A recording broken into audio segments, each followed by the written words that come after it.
¿Cómo están mis apreciados amigos y seguidores del Ministerio El Viene? Esta es una edición especial, un programa exclusivo en el que voy a abordar un tema específico. Me han llegado varias consultas respecto a cuál era mi opinión o mi posición respecto a la Navidad y la observancia de esa tradición en el seno adventista. En ese sentido me vi obligado a responder a través de un solo audio para todos. Pero antes de nada debo decirles que más importante que mi opinión es qué dice la Biblia y el espíritu de profecía respecto a la Navidad. Pero antes de iniciar nuestro estudio, como siempre, tenemos que orar. Vamos a pedir sabiduría de lo alto. Querido Padre, en nombre de Jesús estamos en oración delante de tu trono de gracia para una vez más pedir tu Espíritu Santo. Pedimos sabiduría para comprender tu palabra. Queremos entender qué es lo más importante en el plan de la salvación. Ayúdanos, Señor, en este desafío y te pedimos en nombre de Jesús. Amén. Tenemos que abordar a la Navidad con dos enfoques. Primero hablaremos de la fecha y luego de la observancia de la tradición. Comencemos por la fecha. Es prácticamente una tradición global. En casi todas las culturas del mundo se cree que Jesús nació en diciembre, el día 25. De hecho, al menos 174 países de los 201 que existen celebran la Navidad.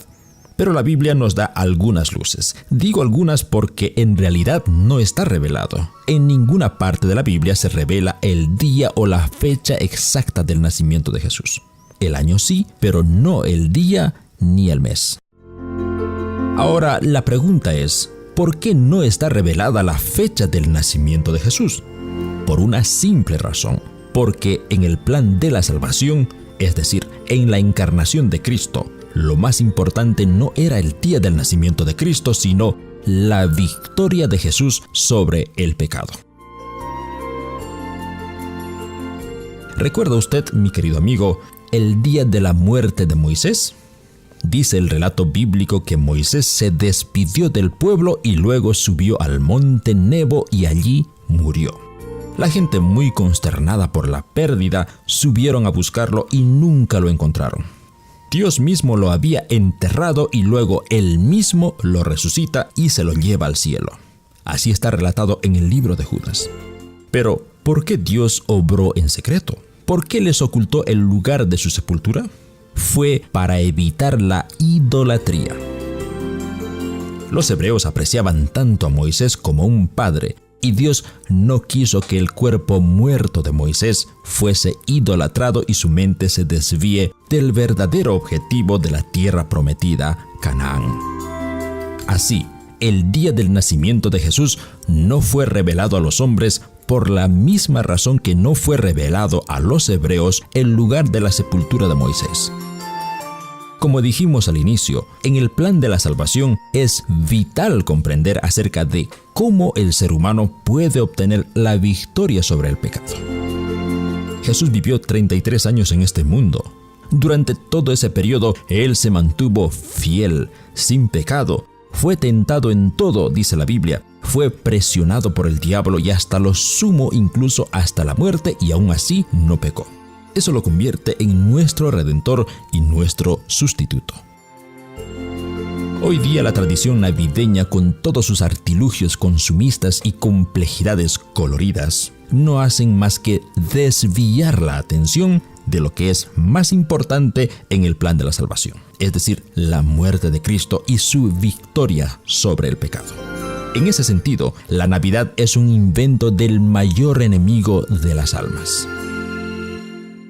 Ahora, hablemos respecto a la fecha del 25 de diciembre. En el Evangelio de Lucas, capítulo 2, verso 8 en adelante, nos da algunas aproximaciones al respecto.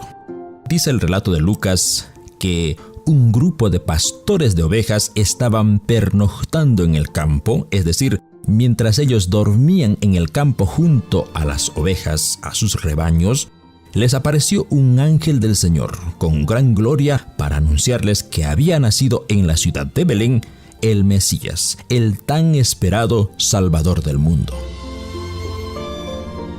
En la economía de ese entonces, gran parte de las riquezas personales se medía por la cantidad de ovejas que poseía. Cuanto más ovejas, más rico era. Por lo tanto, criar ovejas era una actividad intensa y se esmeraban al máximo para aumentar el número de ovejas en sus rebaños. En ese sentido, las mejores épocas para pastar y engordar los rebaños y reproducirlos era en verano, entre abril y noviembre, época donde había abundante pasto en el campo antes que comience la época de lluvias en el Medio Oriente. Por lo tanto, se caminaba desde 3 hasta 8 horas para buscar el mejor pasto para alimentar las ovejas. Así que en verano, entre abril y septiembre o máximo hasta noviembre, los pastores preferían quedarse en el campo a dormir junto con las ovejas. El clima por las noches era agradable, entre 20 y 25 grados. Así ahorraban el desgaste energético de las ovejas en las largas caminatas de ida y vuelta. Era una época de engorde y reproducción. No era costumbre de los pastores quedarse a dormir en el campo junto a las ovejas en épocas de frío.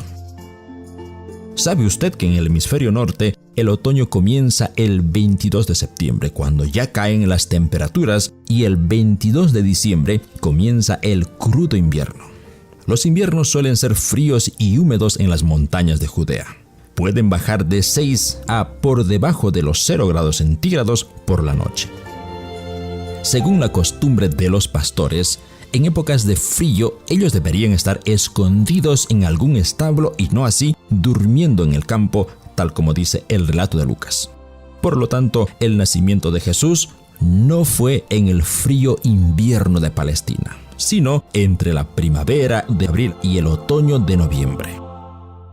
Hay algunos estudios teológicos que sitúan el nacimiento de Cristo en el mes de Nisán, primer mes del calendario judío, entre marzo y abril aproximadamente. Otros estudios dicen en septiembre, justo al inicio del otoño. Ambas fechas son más aceptables en el contexto bíblico, pero, como dijimos al inicio, la fecha es tan irrelevante en el plan de la salvación a tal punto que no nos fue revelado.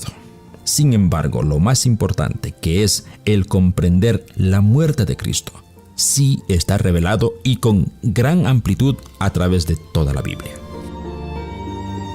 Entonces, ¿por qué la costumbre de festejar el día 25 de diciembre como el día del nacimiento de Cristo? ¿De dónde viene esa cultura? Según el calendario juliano, el 25 de diciembre era la fecha del solsticio de invierno, cuando los días comenzaban a alargarse. Ahora, presta atención, mi amigo oyente. Este acontecimiento del 25 de diciembre se festejaba entre los paganos con grandes celebraciones lujuriosas, con borrachera y algarabía. Entre los romanos, esta fiesta era conocida como las fiestas de Saturnalia, en honor al renacimiento de los diversos dioses solares. No fue sino hasta el siglo IV cuando la Iglesia Católica comenzó a asociar esta fiesta pagana del 25 de diciembre con el día del nacimiento de Jesús. Por lo tanto, el día 25 de diciembre lleva la marca registrada de la Iglesia Católica. Si no me creen, pregúntenselo a ellos. Ellos son los que tienen los derechos de propiedad y autoría de la Navidad en el mundo religioso. La Navidad es pura tradición humana, costumbre o parte de una cultura, como quieran llamarlo, que se encarga de desviar la mente del ser humano de lo más importante hacia lo menos importante. Por eso, la Navidad del 25 de diciembre no es bíblico. Otra de las preguntas que con frecuencia me llegan por mensajes es: ¿y entonces qué hacemos los que conocemos a Jesús? ¿Qué hacemos los cristianos el día 25 de diciembre? En el libro Hogar Cristiano hay algunos consejos interesantes a tomar en cuenta. Permítanme resumirles por motivos de tiempo. Primero, no es un evento bíblico a observarse. Segundo, en una sociedad consumista como la de hoy, la Navidad es una ocasión de derroche egoísta. Se relaciona la Navidad con la época de regalos, ropa nueva, decorados en las casas, grandes cenas y fiestas que ya han traspasado la frontera de lo religioso. Están por otro lado los pobres, los de escasos recursos, apenas observando en la soledad y en el silencio el derroche de los que más pueden. Dios no está en medio de esto. Recuerde, mi amigo oyente, lo más importante en la vida de Jesús no es el nacimiento, sino la vida de Jesús y su muerte y su resurrección que lo convirtió en nuestro Salvador. Dice el libro de los Hebreos capítulo 12, verso 2, que nuestra atención debe estar en Jesús. Puesto los ojos en Jesús, el autor y consumador de la fe, el cual, por el gozo puesto delante de él, sufrió la cruz, menospreciando el oprobio, y se sentó a la diestra del trono de Dios. Es tarea de todos los días de nuestras vidas, mi amigo oyente, mirar a Jesús, mirar a su perfección, a su obra de mediación en el santuario celestial. Lamentablemente nuestra sociedad conoce más sobre Santa Claus, sobre los venados, los arbolitos, los regalos, los tipos de platos, las ofertas de compras, pero desconocen por completo el verdadero objetivo por el cual Jesús vino a este mundo. Le invito, mi amigo y mi amigo oyente, que este mes de diciembre busque al verdadero Mesías en su Biblia.